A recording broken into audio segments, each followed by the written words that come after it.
things aren't looking good for Bronny James. I will have to say, I'm a LeBron fan. Y'all know this already. I will have to say though, that I completely agree. I don't think things are looking too good for Bronny James, bro. This got to keep it a $150. Bro, he's only just 6 foot. He's only 6'1". He's a shooting guard. You know, he's only in the league because his dad. We have to just break it down how we see it. And I like Bronny a lot. I like his character. I like how he is. I think he's a good player. Just not an NBA level talent player. No, I think he has the talent. It's necessarily the confidence with the combination of the talent. I think he has like a little bit of the talent, a lot of athleticism, but no confidence. It's like no balance in those 3 categories. And I think he's missing that confidence a lot. It's not like it's a little bit, it's a lot. And time is running out for him, bro. Bron's gonna retire soon. And I think as soon as Bron retire, they're gonna release this kid. If he don't improve drastically, I think they're gonna release him. And I seen a game of his, I think it might have been a clip. He was dribbling up the ball up the court and he was struggling to get up the court. I think it was versus the Warriors. And they weren't even playing their best like defenders. They were playing like, you know, mediocre defenders the preseason. So that just says a lot of shit that's going on with Bronny James. In my opinion, I do think he is running out of time. But let's check this video out, bro. We might be watching the last days of Bronny James in the NBA. I know that sounds crazy, but there's proof. How? Well, it's not his terrible preseason so far. Has nothing to do with that. It's all about his dad, LeBron, who got him this job in the NBA to begin with, which pissed people off. But why? Who cares? What about the Antetokounmpo brothers? Giannis now has 2 brothers on the Milwaukee Bucks. How is that any different or worse? Well, first of all, Alex is on a 2-way deal, so not officially an NBA roster spot. But it's different because the Bucks aren't constantly telling us how great Thanasis and Alex are. Can you imagine if they had these 2 guys on the Bucks while also trying to sell them as the future of the team? Dude, people would be slamming Milwaukee for that. But instead, we kind of let it go because at least they're honest. We all know it's to keep their star happy, so do what you gotta do. But Bronny? From day one, it's been a lie. Like, kid missed double-digit games at USC, averaged 5 points a game after cardiac arrest. In any other world, he would return to school for another year.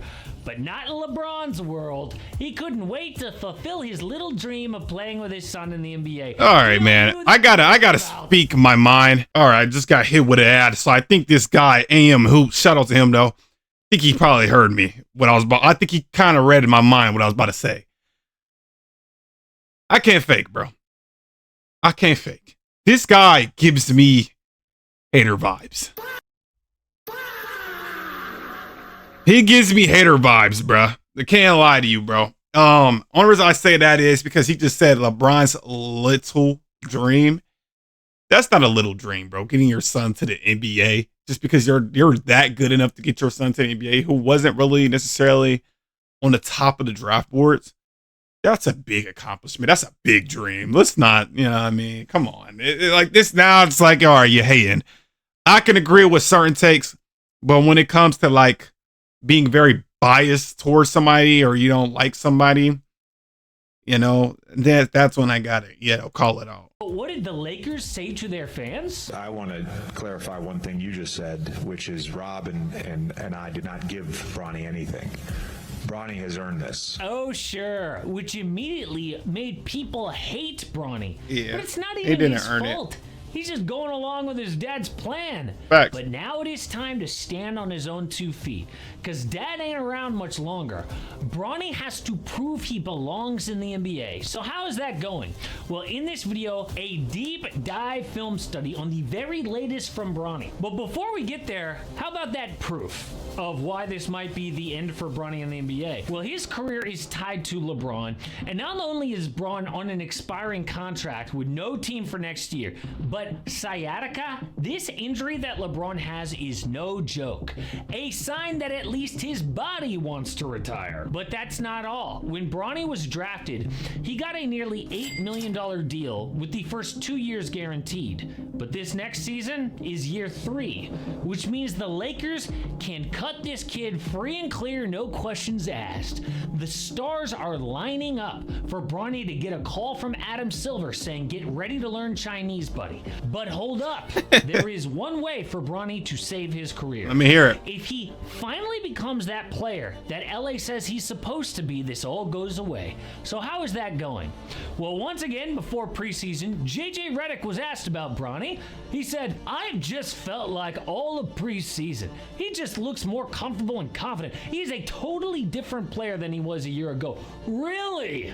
Amazing. So what is totally different looking like right now? Yeah, JJ, I'm gonna call the bullshit. If anything, well, shooting could unlock Bronny. Anything before he gets into the analytics. I definitely think he looks a little bit more comfortable out there, but that doesn't always mean you look necessarily better or drastically better. I think he does look comfortable, a little bit more comfortable. Not comfortable as a whole, but I definitely think he looks a little bit more comfortable. But I think his level of improvement that's being shown and displayed, and I'm not saying he haven't improved, but what he's showing us in his preseason, when he does play, is like stagnant from last year. It's like kind of the same shit. And if he did improve, it's not at a good rate to keep an NBA, you feel me, a roster spot. You know what I mean? His offensive game, but that's never been a strength. In college, he shot 26% from deep. That's atrocious. In the NBA, 28%. Atrocious. But preseason so far, that ain't really improved. Bronny has gone 2 for 13 from 3 over 4 preseason games. That is 15% from deep. But looking at his mechanics, the form's pretty good. Oh, the it's numbers pretty. are down though because of 2 main things. Most of his looks are either off the dribble or contested. If you're 95% of players, the more difficult their shot diet is, the lower the numbers. But Facts. But the thing is about Bronny James is he tries to play a catch and shoot. He tried to be, hold on, I got a burp. Ugh, shit, my bad, y'all. He tries to be a catch and shoot player at the fucking height of 6'1". You know what I mean? You can't do that at 6'1". It's just not going to happen. Your shot is always going to be contested. And you're never going to be able to shoot over these wings because he's just shooting guard. The average height for a point guard is like 6'4", getting into like 6'5" now. I think the average height for a point guard is like 6'5". He's 6'1". So he's playing shooting guard. So therefore, most of the time he has a wing on him, maybe like a tall shooting guard. Shooting guard's height's like 6'7". You're 6'4" for a shooting guard, you're considered short. He's 6'1". So these people guarding him they don't even have to try to contest him. Like, you know what I mean? They're already there. Their wingspan's long. They're already there, bro. And it makes it way harder on them. That's why I think he needs to turn into a point guard instead of a 3-and-D type of player. He needs to get a point guard arsenal in his bag. And I think it might be a little, I'm not going to say too late. He could turn into one, but like transitioning to a point guard going into the NBA when you're already undersized and you don't naturally play a point guard position is like, you know, it's way harder because the defense is way more amplified. If you were struggling to play point guard in fucking college, oh my God, bro. I know it's more open space in the NBA, but they're definitely way better athletes and defenders, like individually in the NBA. So it's going to be 10 times harder than it was in college. What frustrates people most about Bronny's game is this. Often lackadaisical, laid back, and non-aggressive off the ball. Yeah. I mean, look at this play in transition. Yeah. Bronny just jogs back behind the ball. Does that look like a guy fighting for a roster spot? And he'll just sit corner. Activity bleeds into the half court. Take this play, for example. The ball here is going to get driven toward the left block. But as it gets picked up, Bronny on the opposite wing should relocate, yes, create a passing angle. Right over here. That would either lead to an open 3 or a closeout. But look at how he just stays shifted up. Makes it easier for this defender to stay in the passing. Like, bro, this is what Bronny needs to do. You know, Bronny could come here. Man is going to follow, right? Come here, backdoor. You know what I mean? He's probably going to collapse.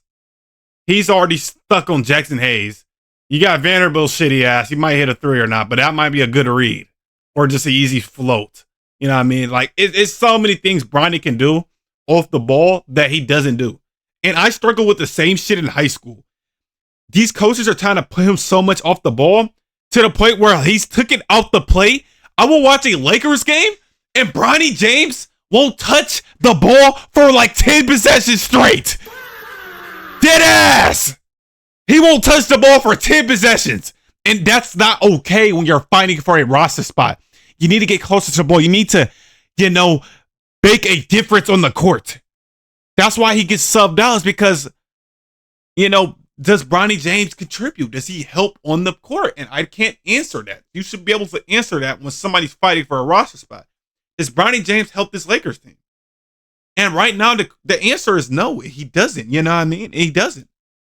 Lane, and the Lakers from here get no advantage from that paint touch. So in terms of off the ball, Bronny's not a real threat. What about on it? After all, he opened preseason as the backup point guard against Phoenix and Golden State. Well, first with the ball, Bronny isn't very good at absorbing pressure. If he is dealing with defenders who are quicker, longer, and more physical, exactly, everybody at the NBA level, it's pretty easy to get him sped up. Exactly. Then out of pick and roll, he's inefficient from all three levels at 6'3" and doesn't do work off ball to make things easier, but Bronny's passing is one part of his game that's gotten a lot better. Oh, for sure. He's able to find the roller with nicely timed lob passes or needle these tight pocket dimes. But the thing is with the Lakers, they've already got two all-time great passers. So I got Austin Reeves. He's a great passer too. And D. So how is that defense? Well, this is literally the first defensive possession of the preseason. Should be hyped. But look how his back is turned as the ball crosses half court. Unfocused. Bronny's a step behind as the action takes place. How is he that? This can happen. If this is who I think it is, if this is Grayson Allen, a guy who's a career shooter of 40%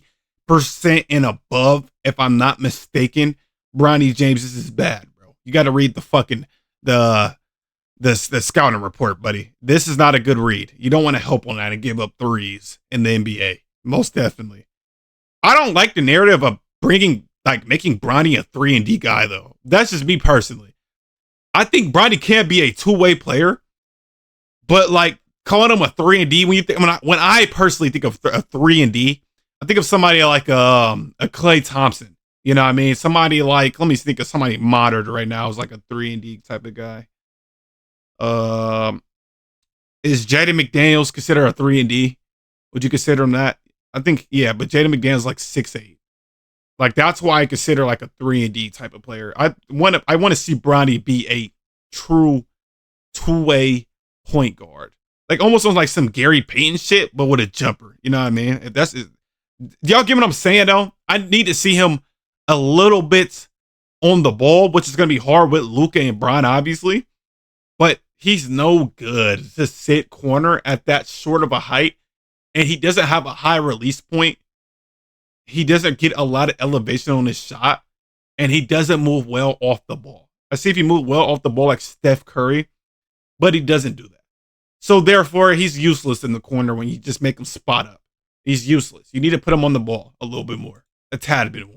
Inconsistent already. I'm not saying give him your offense, but shit. Under 6'5" and not super talented offensively, you have got to be a dog to win on the margins. But so far, that ain't Bronny. Yeah, now, facts. That's not Bronny. For Bronny actually was his G League play last season.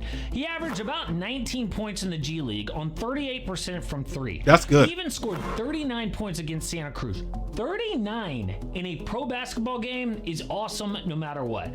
But the downside of that is those stats rarely translate to the NBA. The reason is NBA teams generally want role players from the G League. Their big-time scorer is already on the NBA roster making a huge contract. That's why of the last 20-plus G League MVPs, basically none of them have done a thing in the NBA. So Bronny's G League success is not some guarantee, and neither is his roster spot, because at 6'3", if he is not an awesome defender like Gary Payton II on the Warriors, that's what I'm talking about. That's literally who I was talking about. Three best players already have shaky defense. Austin Reeves, Luka, and LeBron. Why is Bronny on this team? It is sketchy because wasting a roster spot on Bronny is a big deal for LA, who needs all the help they can get. I mean, Facts. adding Thanasis might not matter that much on a team like the Bucks, who aren't real contenders, but the Lakers could jump into that contender tier with the right move. But right now, the Nuggets and Thunder are so far ahead of them. Like, we know OKC are defending champs, but the Nuggets. Let me hear what you say about the Nuggets. I don't know if that's is the Nuggets really better than the Lakers? I can't answer that for you, man. I don't know. I don't think so, though, man. Nuggets have the #1 player in the world surrounded by depth. In fact, this is the best team Nikola Jokic has ever had.